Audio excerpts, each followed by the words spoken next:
Welcome back, people, to another episode of the Tech of Tomorrow podcast with Sebastian Hidalgo. I am Sebastian Hidalgo. And before we begin, remember housekeeping notes.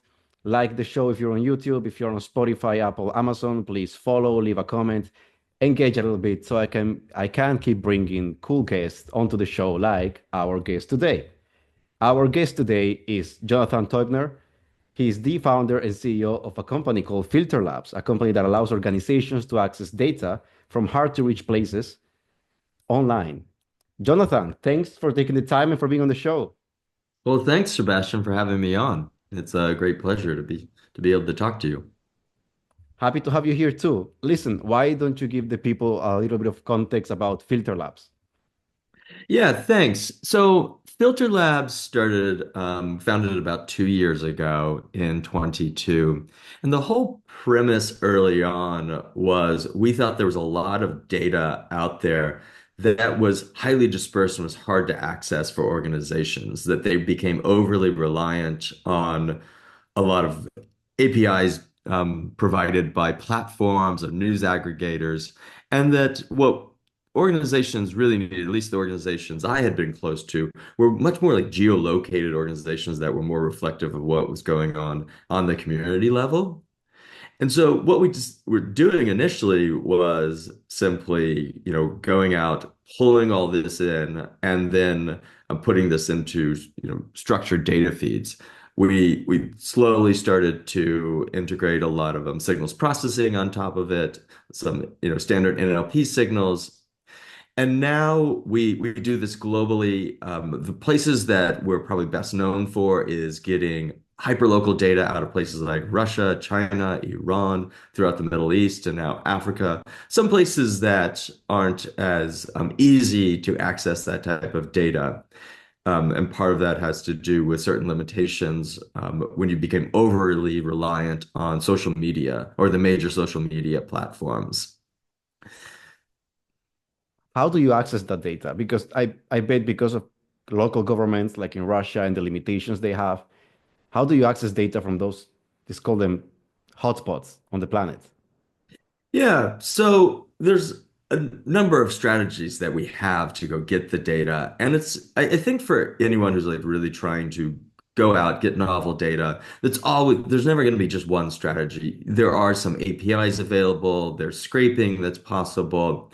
There's other methods to get into places that are a little bit harder, but there's a lot of just open content out there that's what we would call highly dispersed web content that can be directly scraped out or can be other brokers will be able to do it. And what we're doing is we're pulling it all together and then providing an analysis layer on top of it that's able to geolocate it and enrich it with some of our signals. And who is this data meant to? Meaning, who gains the most benefit from this kind of hard to access data, and who are your clients at Filter Labs? Yeah, so it really depends on the part of the world. So some of our clients are people who are care about what's going on in, let's say, like conflict zones and things like that. So we have a lot of media companies who come to us, and those are organizations that are attempting to cover something and in a place that might be too dangerous for them. And what we found was like actually we were providing a tool for so-called offshore journalism in many cases. That we have some other clients who use this for kind of from the government sector who use this just for kind of understanding what's going on in populations, whether their own kind of messaging that they're trying to message is having any kind of impact on it. And then the third kind of bigger client is traders and hedge funds who are looking for data that's localizable to help them gain some alpha in particularly in markets that are a little bit difficult. Those are particularly cases that, China, India, and some of the emerging economies around the world are particularly important to them. It sounds to me like you are deep into anything related to sentiment analysis and seeing how people behave online, right? Yeah, that's true. I mean, so our probably the thing that people like most, or that we see them relying on most in our kind of product, is our sentiment analysis. We we do this kind of globally across many different languages, and we have so far really stuck to analyzing it in the original language itself. So there are some limitations around that because not every language has a high-performing sentiment analyzer. But we're usually able to make most significant languages work through some form of model.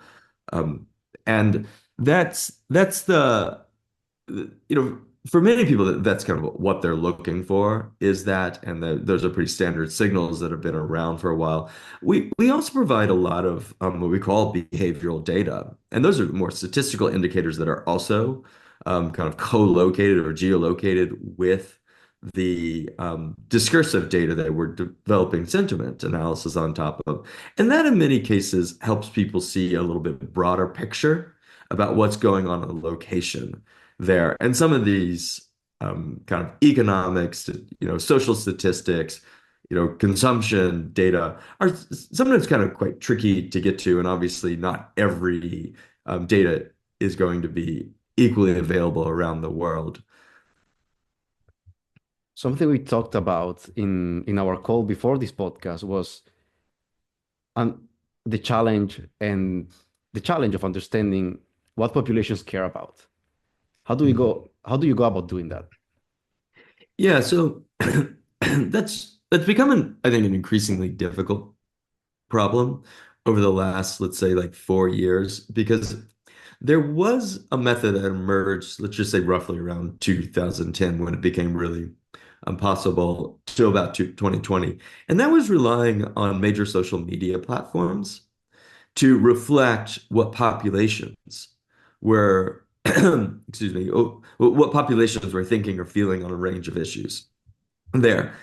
As the quality of data on those platforms has declined pretty significantly for a number of reasons, it's become harder to do that. And this is kind of what's happening is a lot of data is moving into niche outlets, whether those are messaging apps, those some people around the world are moving back to old legacy forums, places that they talked before social media. And that's kind of where Filter Labs as a solution kind of steps in, is as people are moving out into more of these niche outlets, we're poised to like be able to capture that and pull it back in to give people insight over it. What's kind of advantageous for us is that we it helps aid our geolocation of it, because a lot of these other forums are like much easier to geolocate than an account on social media. Sometimes they might leave their location data there. You might be able to pull that back in an API call, but it's not as reliable when you start to look at it and you start to do some manual verification of the data on it. And so that's become one of the bigger challenges, I think, for the last few years, is this, the movement off of social media, as well as trying to verify what's going on and where it is. And people are just much more cautious and aware of how the platforms are using them, the ways in which the platforms are hard to manipulate in such a way to get the right content for them. And I think that's my experience with a lot of social media, that, sure, I have accounts on it, but I'm not really reliant on it because I can't really get it to work for me there. I can't really figure out how to get the information flow. And I just prefer to go out and get my own information flow. And maybe it's much more fractured. And I think that's what we're all experiencing, is I might get a little bit of news over here, some, kind of entertainment source over there, some like politics discussion, commentary over in a third place. And I'm kind of like pulling that together in a highly fragmented, from highly fragmented sources there. So there's no really one platform that's able to really do it. And I don't really think we're looking at a world in which one platform is going to be that right now, at least in the short term. So you mentioned how people are leaving social media in favor of forums and other types of types of platform, what other changing patterns have you noticed in the habits of online people? That's that's a good question. I think the major one that we've been tracking is just where the activity is.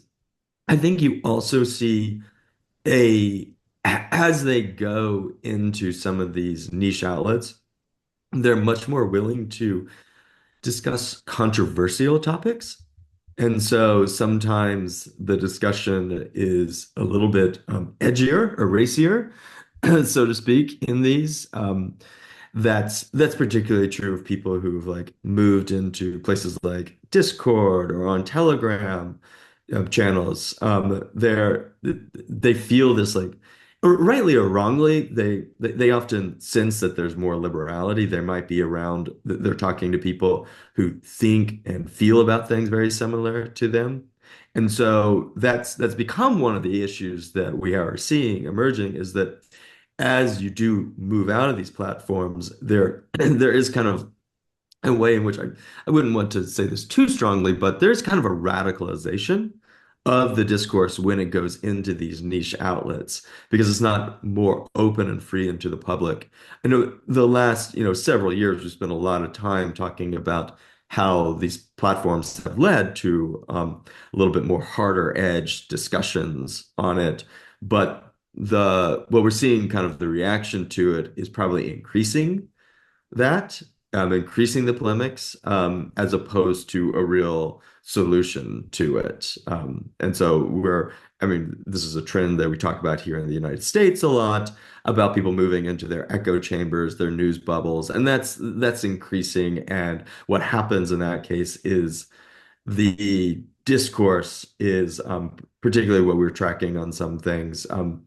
We're in like sentiment analysis, it's sometimes it seems like they're really like bimodal outcomes. It's super positive or super negative on something. Or some of the emotion analyzers is that there's great anger or great joy on something, and such that, a fuller range of emotions seem to be less prevalent on these kind of topics. The other thing just to say is a lot of people are going to, like I was saying, niche outlets. And so you start to see people who are on a platform only talking about sports or only talking about politics or only talking about home improvement there, and such that the intermingling of many domains of their life are harder to capture.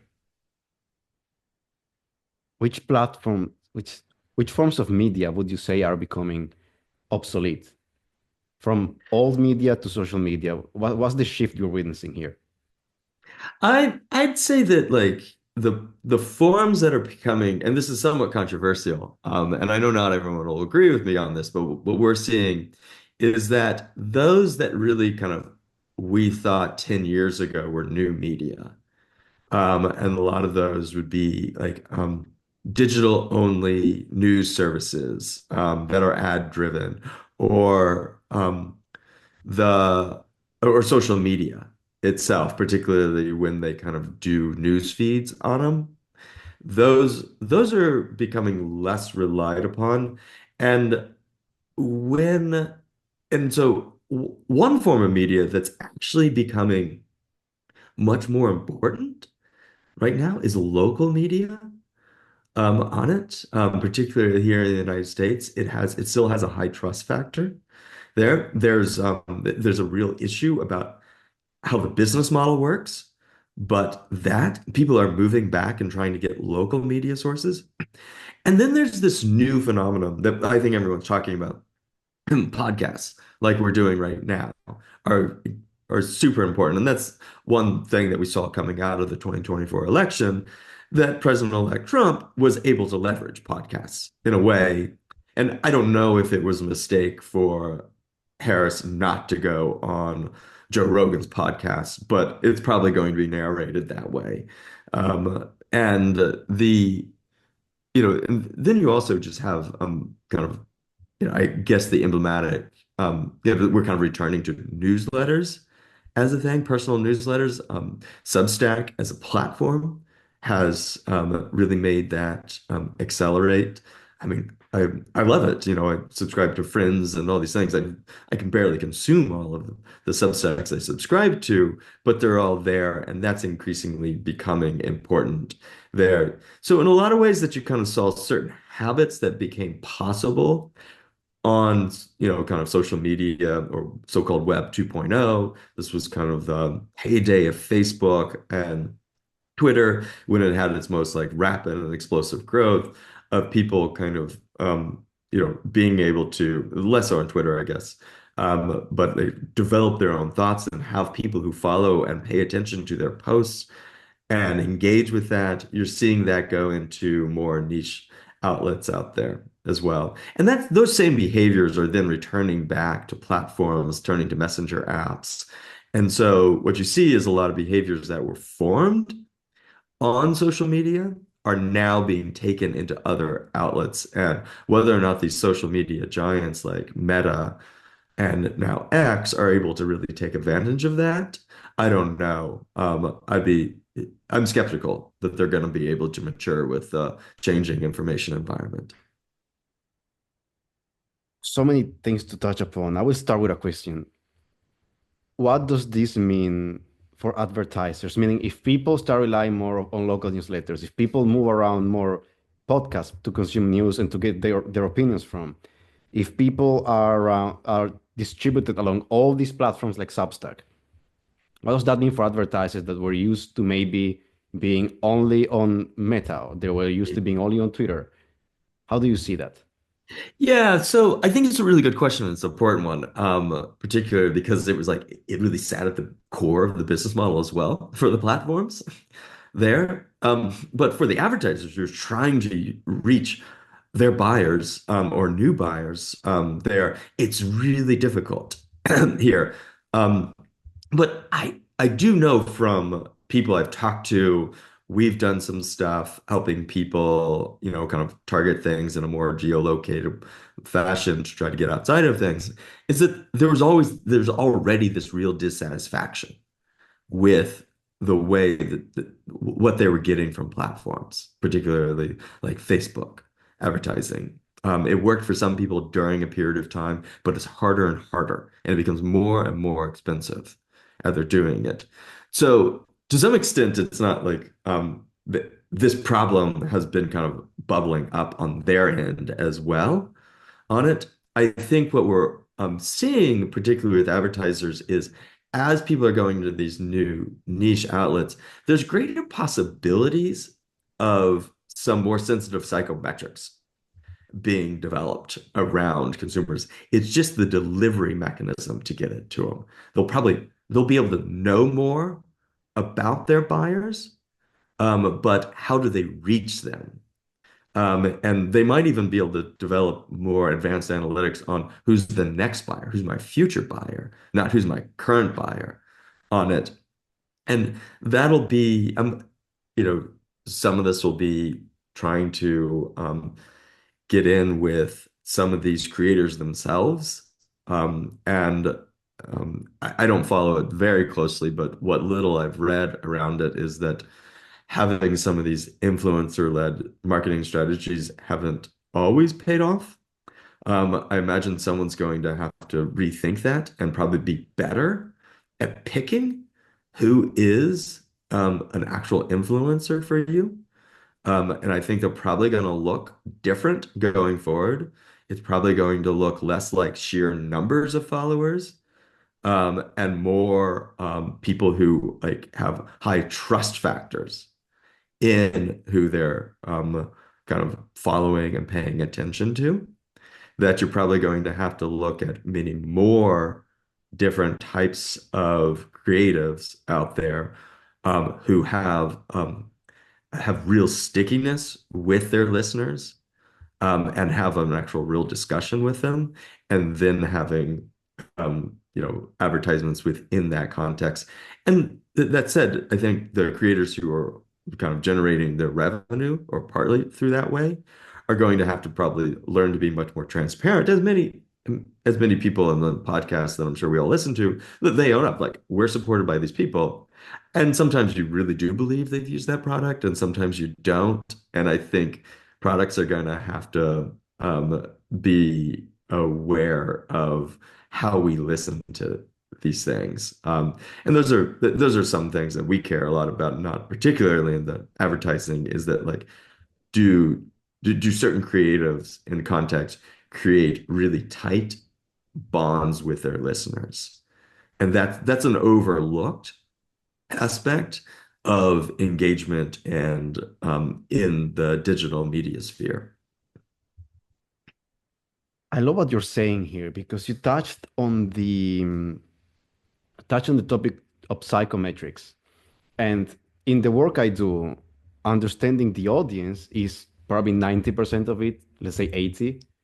So when you tell me there would be more sensitive and more precise psychometrics, then we just covered the hardest part, which is understanding the people, and actually finding them or finding ways to get in touch with them becomes easier, becomes a matter, as you said, of reaching the right influencer, reaching the right Substack channel.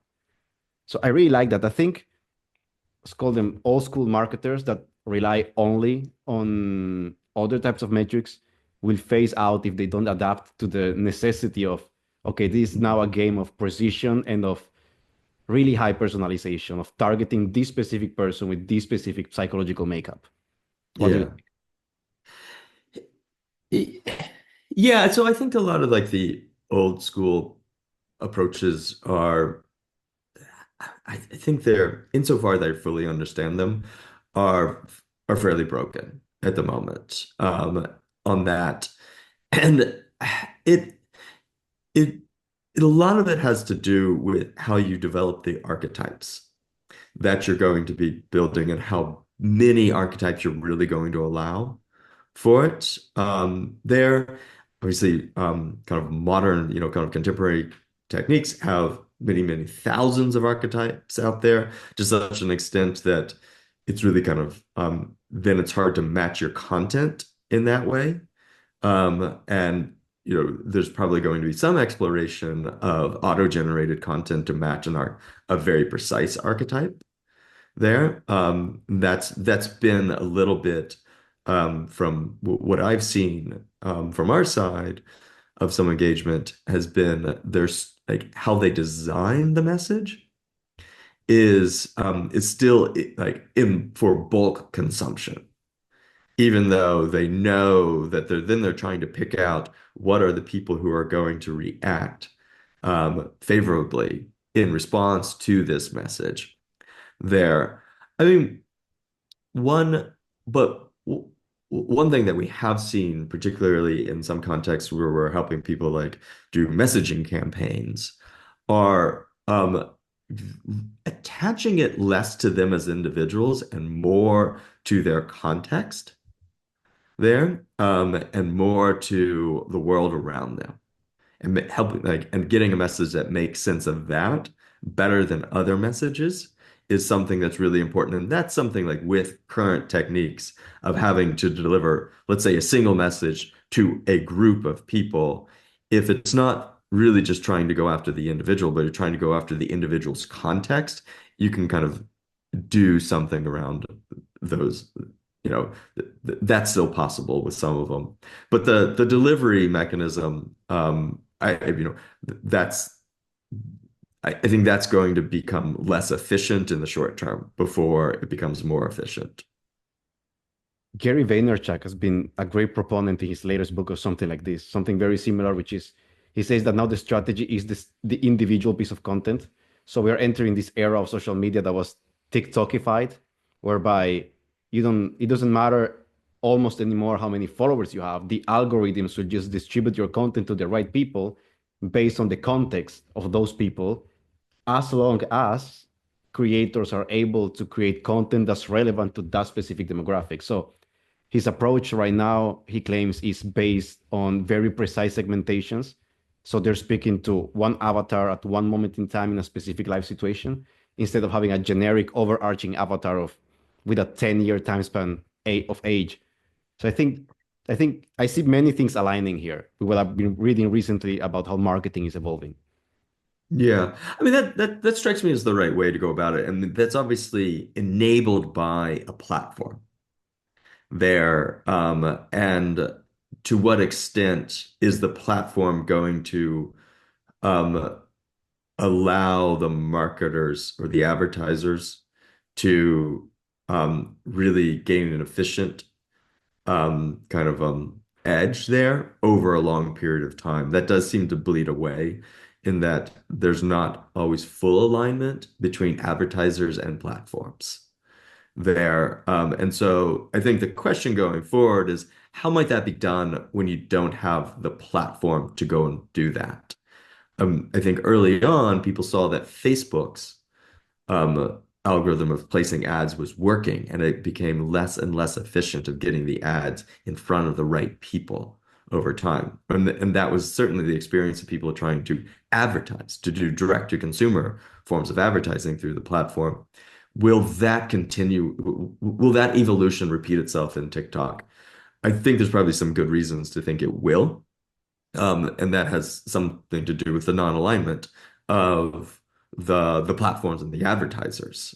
There's momentary alignment there for a period, particularly in the early years of a platform when they're trying to grow the audience, they're trying to grow the number of people engaging on the, kind of on the advertising side of the platform as well as the user side of the platform.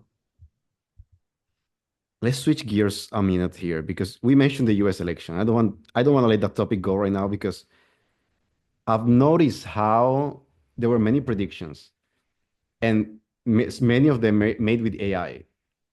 And to me, living social media on a daily basis and watching the discourse happening live, to me was pretty clear that Donald Trump was going to be the winner. And yet you went over to traditional media, to many AI predictions. Actually, I was at an event that week and they were talking about predicting the American election using AI.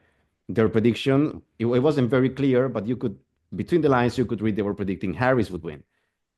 What Mm. happened there? Because was it a mistake in the sentiment analysis? Was it that there wasn't any sentiment analysis?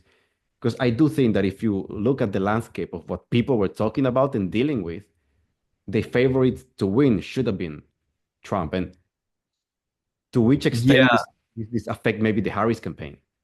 Yeah, so I mean this is a really good question and one that I assume the Democratic Party is trying to look into a little bit on it.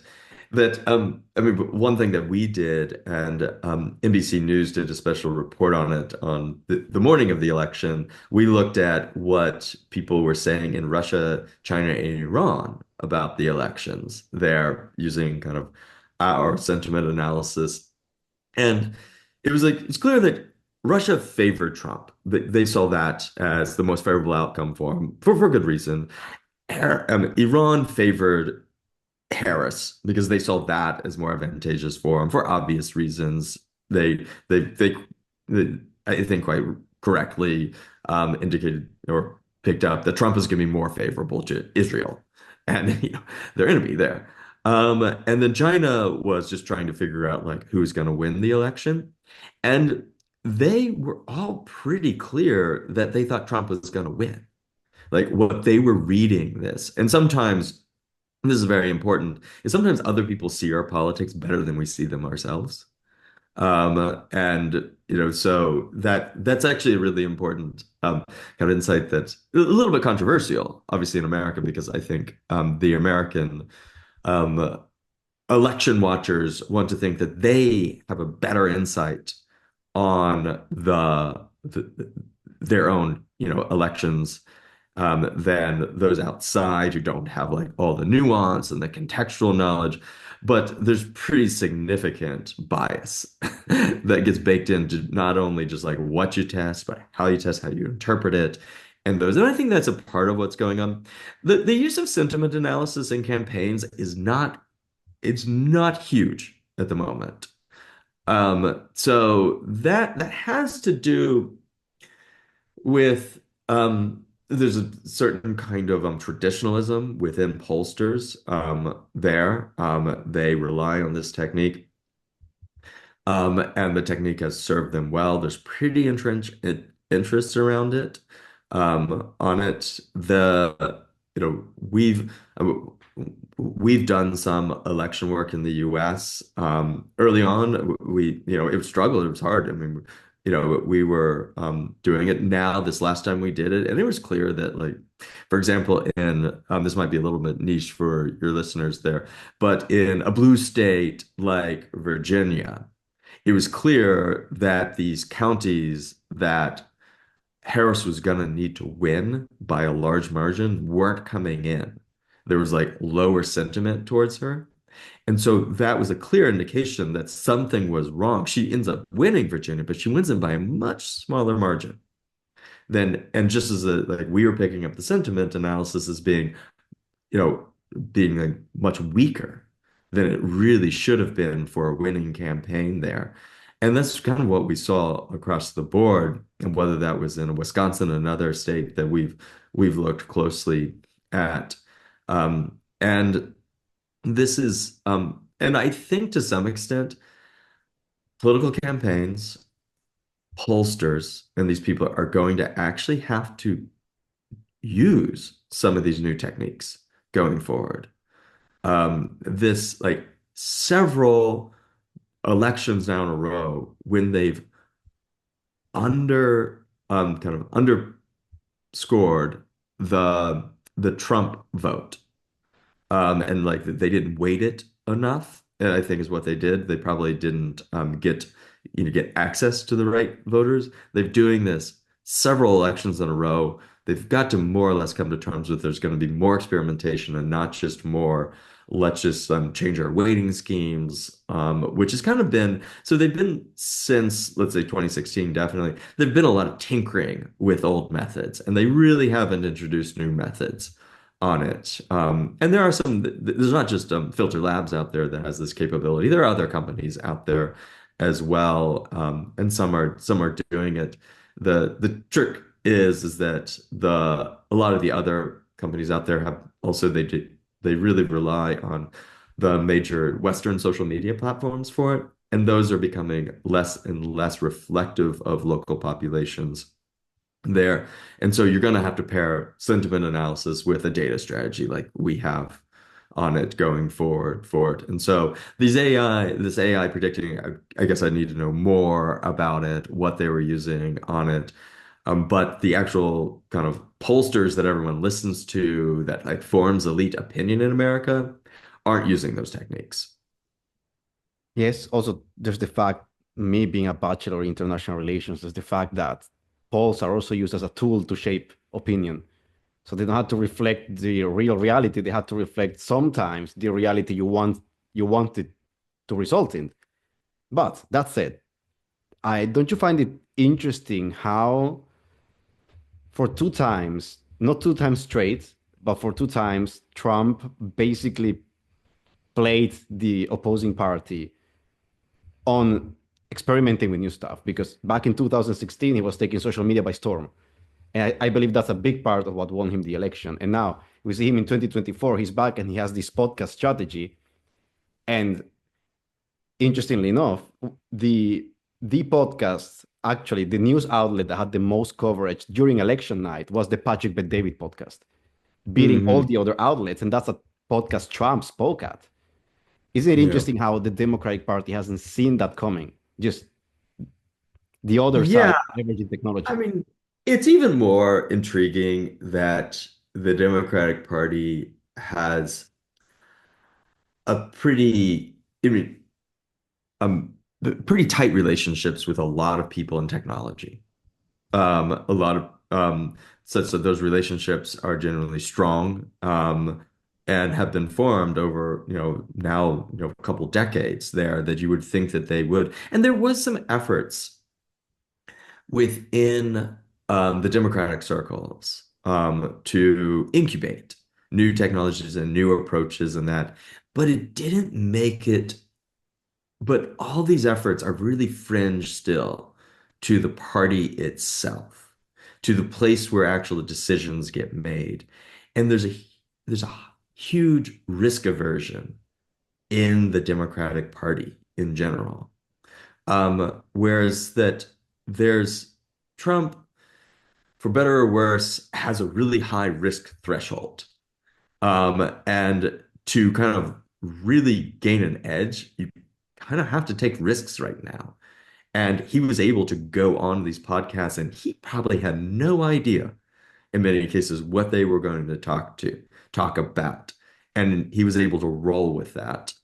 And they, occasionally got on to more controversial topics that perhaps provided some, cringeworthy moments. But on the whole, the the return at that risk is much bigger than any downside that he experienced. And some of that has to do with the fragmented nature that there's like only people who really are into this podcast and kind of understand that are listening to it. So actually, the risk is relatively low.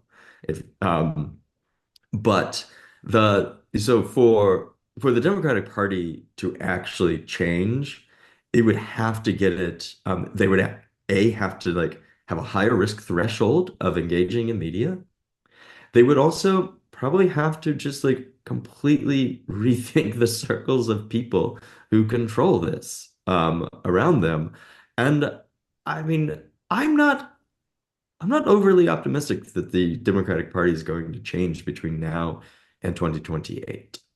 I think that I think they're going to think themselves back into a world in which just it was like the uniqueness of Donald Trump, or there was some sinister activity, or there was something out there that did it, and they're going to try to find some other reason other than they have a really broken model right now. That's an old machine model of politics.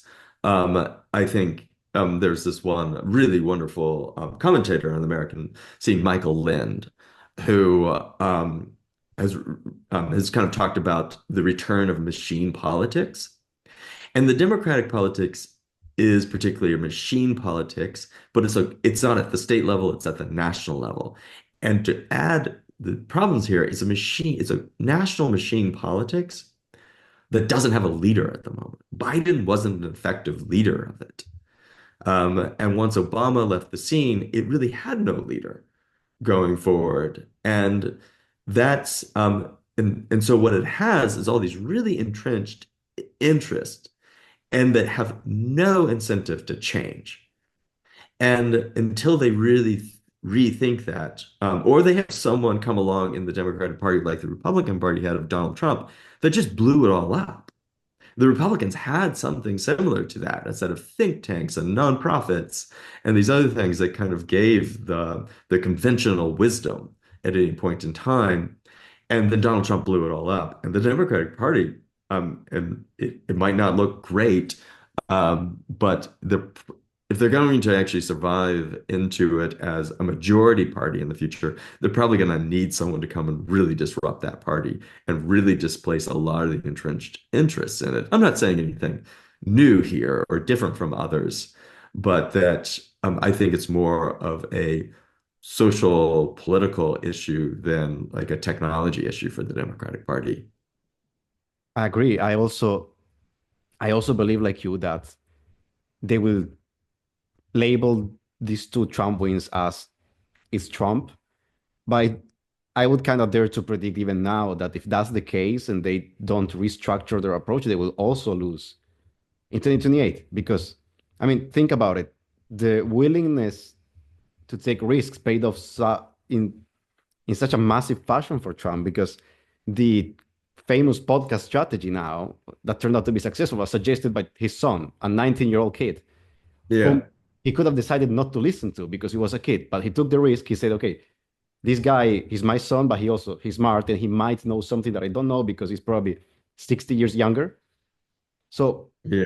and I think the only big mistake I saw from his part is that he wasn't in enough podcasts that were had a female audience, for example. If he did that, the victory would have probably been even bigger. But Yeah. yes, I do think they're not going to win the next one if they don't modernize the machine at least to some extent. Or like you said, they get a Hail Mary with some larger than life figure that helps them win. Yeah, and I think it's really like disrupting their system, but it needs to be disrupted. And they have such a controlled media environment that it's going to be harder for them to be disrupted than it was for Republicans. And so they have to just be kind of like own up to that. And another way to look at it is that the Democrats, um, it's we sometimes talk about Trump won, Biden won, Trump won sort of thing. But if you like flip it to say like Hillary Clinton lost, Trump lost, Harris lost, and like thinking about the Democratic Party as having lost these elections, and such like, why do they keep losing these elections? And that really being the thing that they need to focus on, as opposed to like, what was it that like Trump did to win? Because I think they're going to continue losing elections, or they're going to win them when the conditions are just really favorable to them, such as that, like, in 2020, you had um, a couple of pretty significant shifts coming against Trump.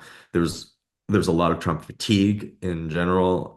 There's a lot like the administration had trouble on things. Obviously, COVID was a highly disruptive event around that.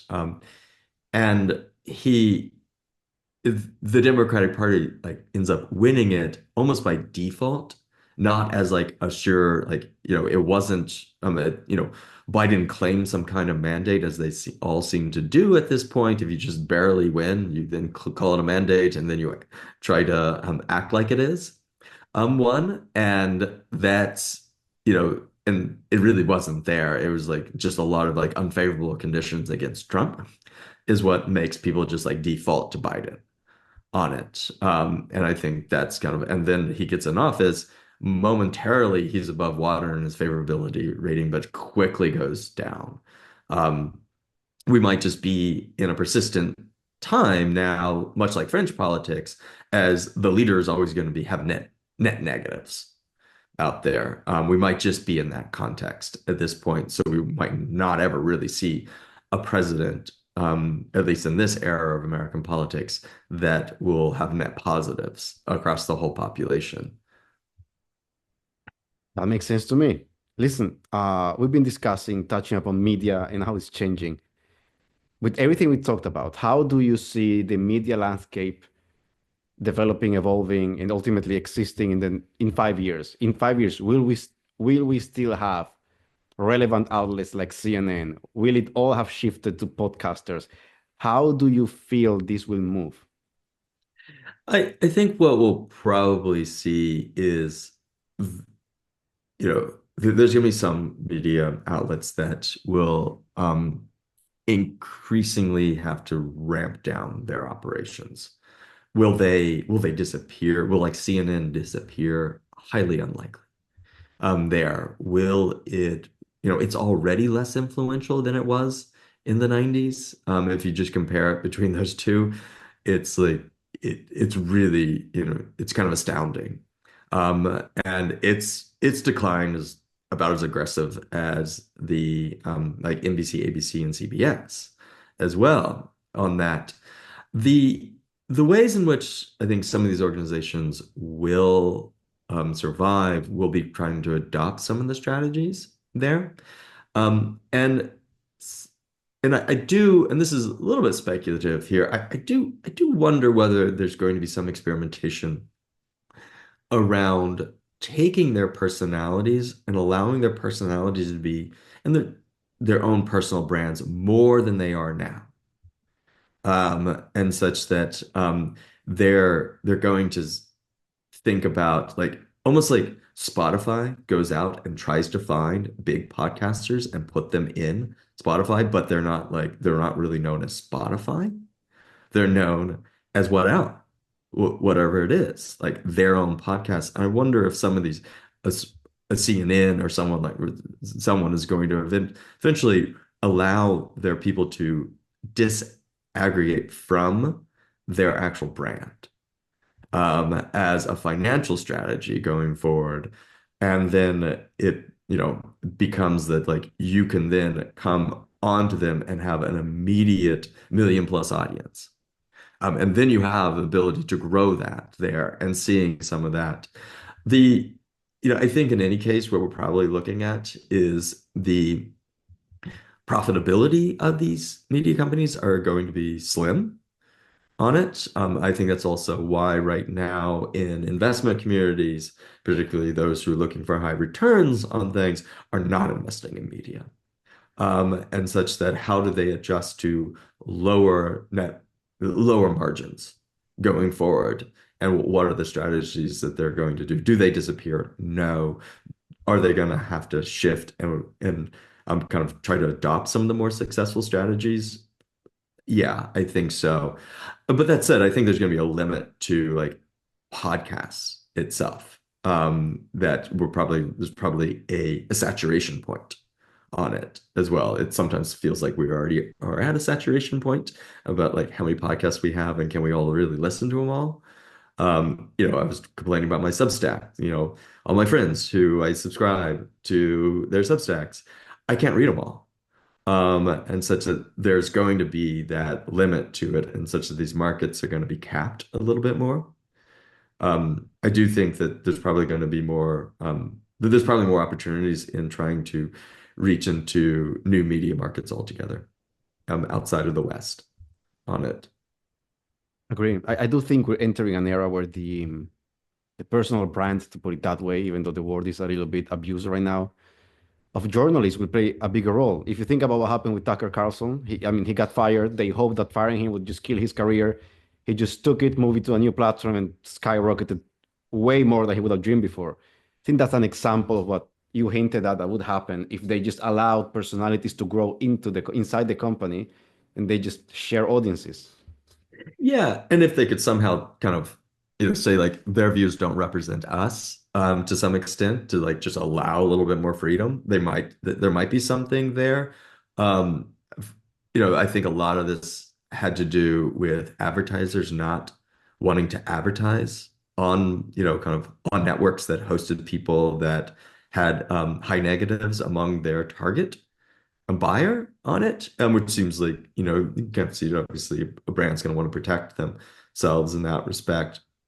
But I do think there's probably going to be less sensitivity to that going forward among brands. I think we're already starting to see that they're kind of like not as worried as they were. I think that there is a little bit of kind of like getting over this hump of like pretty extreme or what we call wokeism there. I think where that's starting. I mean, I sit here, I'm also a faculty member at the Institute for Quantitative Social Science at Harvard. I don't have like tons of engagement with undergraduate students, but I run a little like reading group with on things related to artificial intelligence. And it's clear that they've like moved on from these things. They're starting to cool off a little bit. And I kind of think that like peak woke is gone. And so I think advertisers are going to need to respond to that. I think a lot of times advertisers are lagging behind these trends, are kind of following on it. And so I think they would probably be better served right now of not worrying so much. Of course, if there's like vile anti-Semitic, like Nazi type content, yeah, you probably like that's going to be bad. But if it's some of the more like niche social issues out there, they probably need to kind of ebb and flow with it a bit. And kind of like, understand that their buyers are going to actually separate them advertising on the platform from the actual kind of producer of the content there. That's something that adults can do. I know there are people who then try to tag them to it to say, why are you supporting this? And that is something that they need to learn to say, we're not supporting that, or like their content is their content there. And just like these media outlets are probably going to have to say, no, really, their content is their content. Whether or not they get punished for it, I don't know. It'll be a risky, um, gamble for them, but I think they're going to have to take the risks because they don't really have any other option. Yes, I agree. And you see it's funny because you see how these advertisers, even marketers, they just lag behind these trends because I had the same feeling again being on social media and catching the sentiments, just me. You do have the sense that peak woke is over. And then you have somebody, a company like Jaguar, a massive historic company, comes in with this super woke rebrand, and you look at them like, you're entering this market right when it's dying. You're literally 5 years behind. The rebrand isn't great anyway, but you're 5 years behind where this had any chance of being celebrated. So you do see advertisers, which is them in this case, lagging behind still. Yeah, I think that's right. And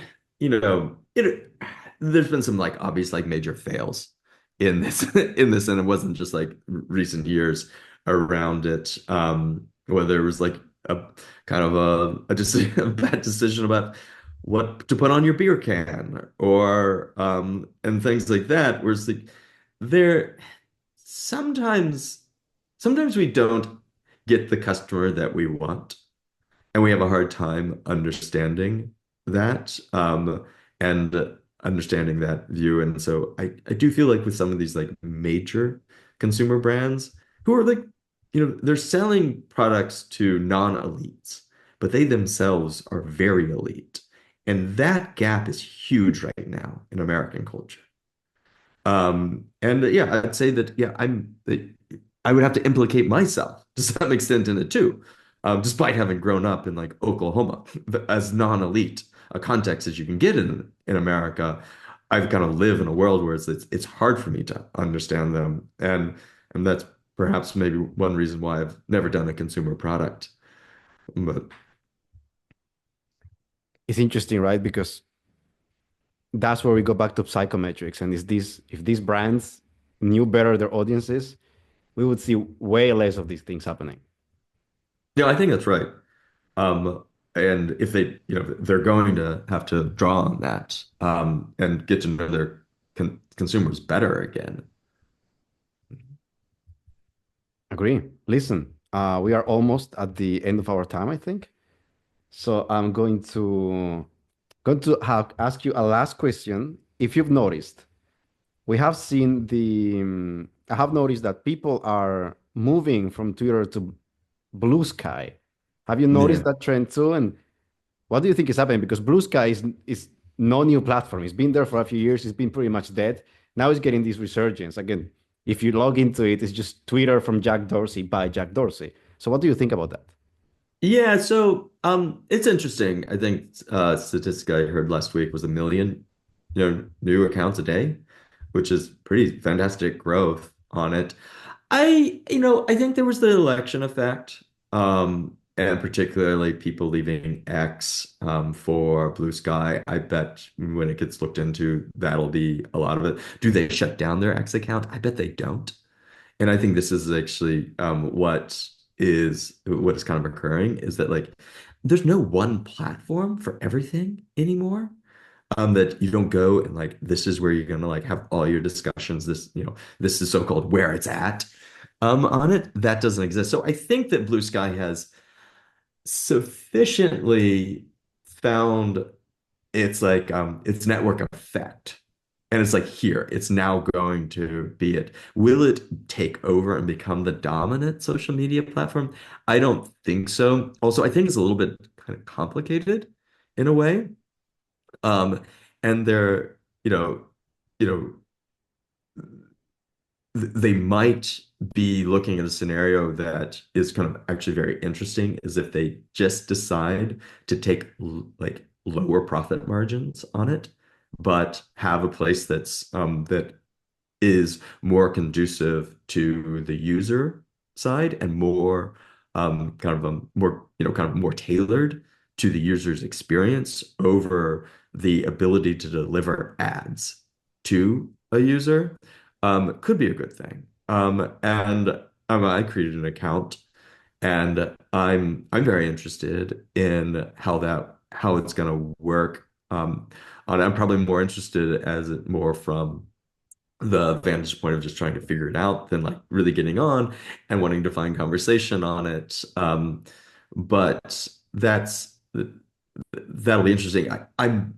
But I think the final word I would want to have on this is that I think it's a good thing to have experimentation. I want more platforms that are doing different things. There's doing things. People complain about fragmentation. I think there are some negatives about it, but it's also great. We have more places to go and talk to each other. We can find different types of conversations there, and that blue sky is now creating getting to that network effect that they need to really survive over a longer period of time is good.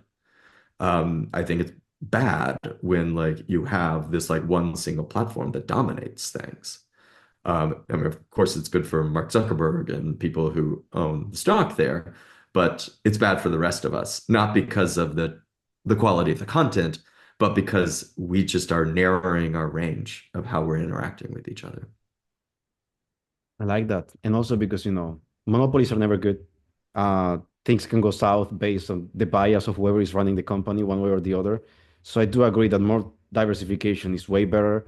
People can nitpick where they like to be, which echo chamber they want. So yes, I think it's a net positive. Yeah. Now, before we wrap it up, is there anything else you want, final messages for the audience? And after that, please tell people where they can find more about you and about Filter Labs. Yeah, so thanks. This has really been a wonderful conversation, Sebastian. It's really enjoyed it. I think we've touched on a lot of like key issues and things that I'm certainly going to, just like having, kind of talking through and think a little bit more about here. Particularly developing some psychometrics. I think that will be the exciting thing that we can do. One of the exciting things that we can do with some of our data. Um, at the so but you can find me so most of what you can find me is me personally is in like the most boring of social media environments, LinkedIn.